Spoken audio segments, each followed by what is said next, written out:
Investing in the stock market might sound complicated, might sound like gambling, risky, but there are ways to make it easier. That's right. Financial instructor Michael Masserant from the Retirement Education Foundation here to share the basics of investing, tips for beginners. And Michael, it feels like investing can be so overwhelming for people. They hear the words index funds, stocks. They probably, many of them don't even know what that means. Where do you start? So like you said, when people think about investing and they haven't dipped their toes in yet, a lot of people think about what they've seen on the news or in movies, the stock exchange floor and all the complicated computers and screens. It really doesn't have to be that complicated, and we can start small. And with investing, this is tough for a lot of people, but really the best way to start is start simple and keep it simple. It does not have to be complicated. Invest in index funds, which are a basket of a lot of stocks put together, so you're diversified automatically.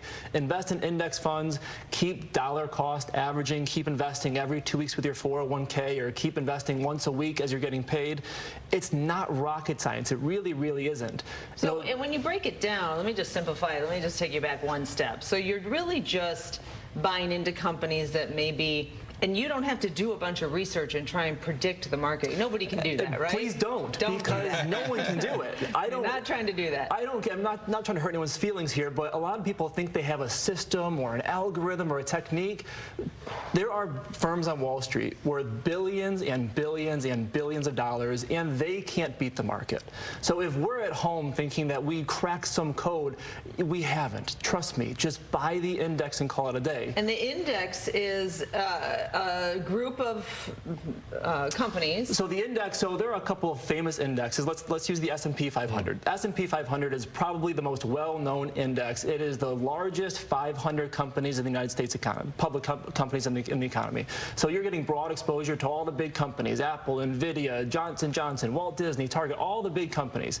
Just you buy one index fund, you have exposure to all 500 companies, and yes, there will be bumps along the way, but if you look at any long-term stock chart of an index fund, you're going to grow the money over time.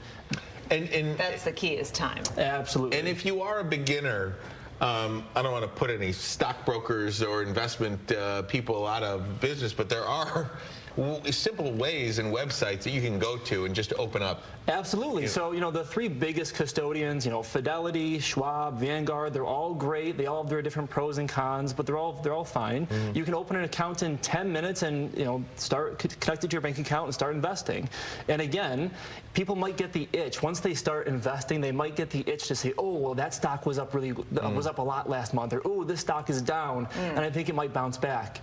Don't do that. Avoid that. Don't even look at it. Once you get a solid foundation going with your index funds, if you want to take a small slice of fund money and go start trying to pick stocks, a small slice, you can, but get the foundation built first with the index funds. Is there a percentage, sorry, Dean, is there a percentage that, for a beginner, let's just for a round number, say making $1,000 a month, is there a percent number that you should invest? So the 15% in the 401k is a really good starting place. If we're doing 15% in the 401k, that's fantastic, and that can go into index funds. Almost every 401k, whatever company you're with, almost every 401k in the country these days has index funds that you can be investing in. And if you're doing 15% of the 401k and can do more outside that, that's fantastic. That's great. So Michael, are you, if you work at a place that's got the 401k and you're maxing your contribution, are you also trying to independently invest in an index fund on your own, or is it enough to be in the 401k? So just doing the 401k is a really, really good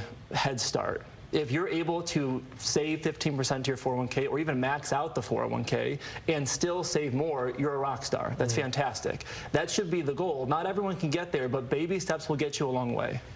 Yeah, and don't miss out on the, don't let your fear preclude you from investing in the stock market, because you're missing out.